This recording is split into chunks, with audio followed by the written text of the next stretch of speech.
Westland. There are times in life when you are just pleasantly surprised.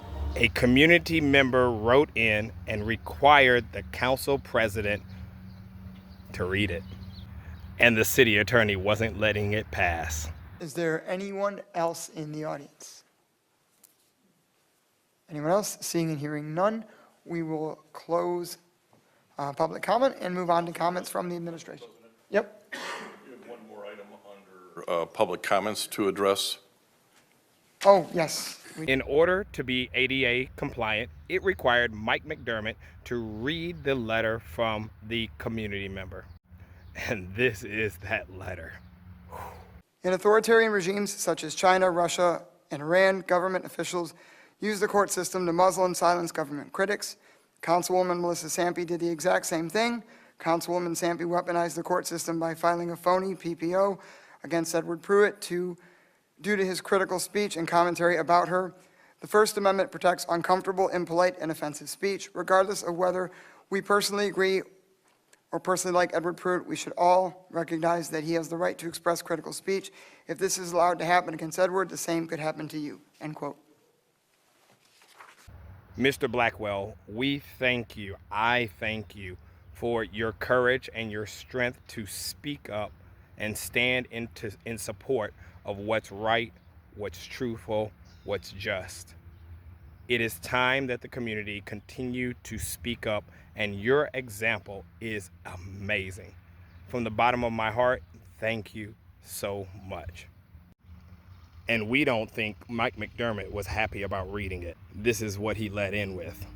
Council will develop an expanded policy to address this type of combination for the future should it arise. I wonder why Council President Mike McDermott wouldn't want to read it. The words, they're truthful, they're powerful, they're impactful. Maybe it's something else. Could it be that you're on the board with Melissa Sampey and Andrea Rakowski on the Goodfellows? It would be now appropriate to close. We will now close public comment. Thank you, Attorney Fasson. Could it be that after the April 18th council meeting where Councilwoman Melissa Sampey called me by name and proceeded with her false narrative, that you went on your live as you were instructing and giving information about the city council meeting, and then you went on to berate me? Sounds like there's some support there with elected officials who harm community members against your progressive values. What's notable, not noble, because there's no nobility in it, is Mike McDermott on August 18th, 2024, on April 6th, 2026, and on April 20th, just the other day, 2026, Mike McDermott took no steps to stop the lies and the attack on a community member by Melissa Sampey, and on the 20th, the implied from Rakowski, Andrea Rakowski. But on August 6th, 2026, he did step in when Mayor Kevin Coleman called Melissa Sampey on the carpet for her lies. He interrupted, he interjected, he tried to stop it, he couldn't, he had no control. But guess what? He has a lot of words, but the actions don't match up.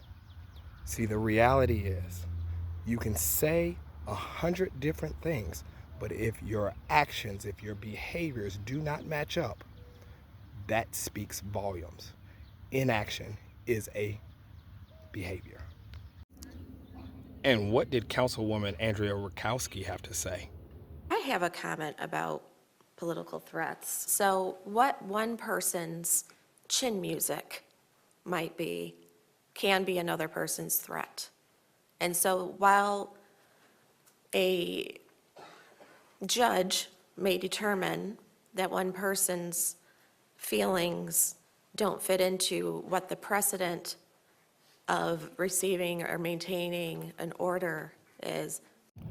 So they don't agree with what the judge said? They want to create additional false narratives? They want to use government time, resources, money, your taxpayer money, to continue a false narrative and speak it to the people in an official government meeting. But what if they had won? Do you think that they would be saying what they're saying? They didn't win because, guess what? They were wrong. It was unconstitutional.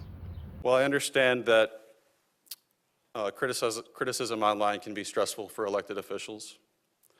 I want to ask the City Council to please keep our city meetings to city business. And we can't get out of here without talking about Dylan Wagella, the state rep in Michigan.